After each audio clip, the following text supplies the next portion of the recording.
जय जय रघुवीर समर्थ. नमस्कार, मी डॉक्टर शुभदा पुरोहित. आपणा सर्वांचे माझ्या यूट्यूब चॅनलवर स्वागत आहे. आज आपण जाणार आहोत समर्थ रामदास स्वामींच्या सज्जनगडावर.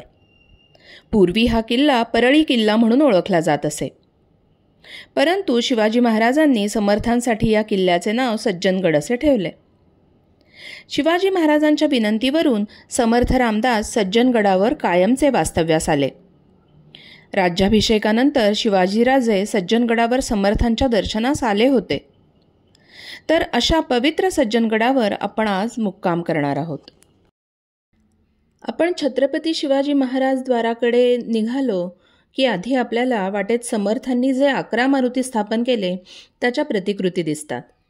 समर्थ रामदासांचे कार्य मुख्यत्वे धर्म, समाज आणि राष्ट्र या स्तरांवर होते. त्यांनी अनेक मठांची स्थापना केली. राम व हनुमंताची उपासना करून भक्ती आणि परमार्थ यांचा प्रसार केला. जे जे आपणासी ठावे ते ते इतरांसी द्यावे, शहाणे करून सोडावे सकळ जन. या उक्तीनुसार त्यांनी समाजात ज्ञान प्रसार केला आणि अभिजन व बहुजनांमध्ये ज्ञानोपासना व्हावी यासाठी प्रयत्न केले. त्यांनी दासबोध ह्या ग्रंथाच्या माध्यमातून दैनंदिन जीवनातील व्यावहारिक ज्ञान दिले.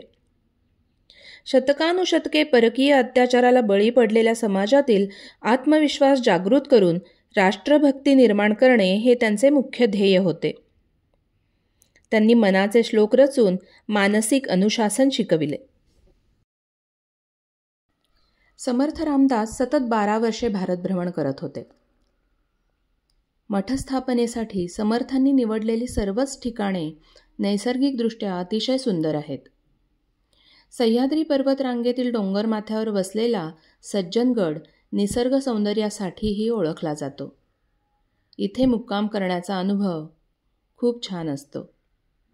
येथील भक्तनिवास पूर्णपणे मोफत आहे. सकाळची न्याहारी, दुपारी महाप्रसाद, चहा, रात्रीचे जेवण भक्तांसाठी सर्व काही मोफत असते. आजही पूर्वीप्रमाणेच रात्री 9 ते पहाटे 5 या वेळेत गडाचा मुख्य दरवाजा बंद करण्यात येतो. भक्तनिवासामध्ये राहण्याच्या मूलभूत सुविधा उपलब्ध आहेत. येथे सर्व व्यवस्थेमध्ये शिस्त व स्वच्छता पाळली जाते. सज्जनगडावर केलेला मुक्काम म्हणजे कोणता साधा प्रवास नाही, ती एक आत्मशांतीची अनुभूती आहे. इथे पहाटे काकड आरती होते. रामनामाचा जप होतो. पहाटे साधू संत मंडळी व भाविक श्रीराम जय राम जय जय राम या मंत्राचा जप करतात. श्रीराम मंदिरात व समाधीस्थळी आरती होते. मनाच्या श्लोकांचे, दासबोधाचे पठण होते. रात्री रामरक्षा पठण व रामनाम जप होतो. गडावरचे वातावरण अध्यात्माने भारावलेले असते. आध्यात्मिक अनुभूतीनंतर तुम्हाला सज्जनगडाचे निसर्ग सौंदर्य अनुभवायचे असेल तर तुम्ही बाहेरच्या मारुतीला किंवा मोठ्या मारुतीला नक्की भेट द्या.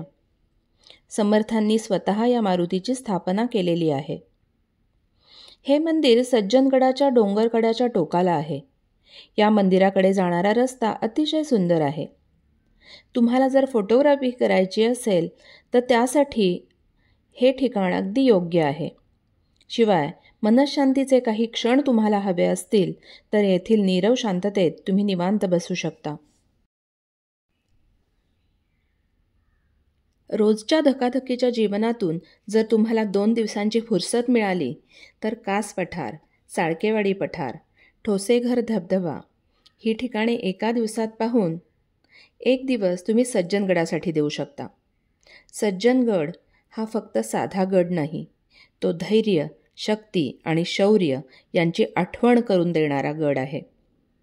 समर्थ रामदास स्वामींच्या वास्तव्याने व छत्रपती शिवाजी महाराजांच्या पदस्पर्शाने पावन झालेल्या या गडाला नक्की भेट द्या.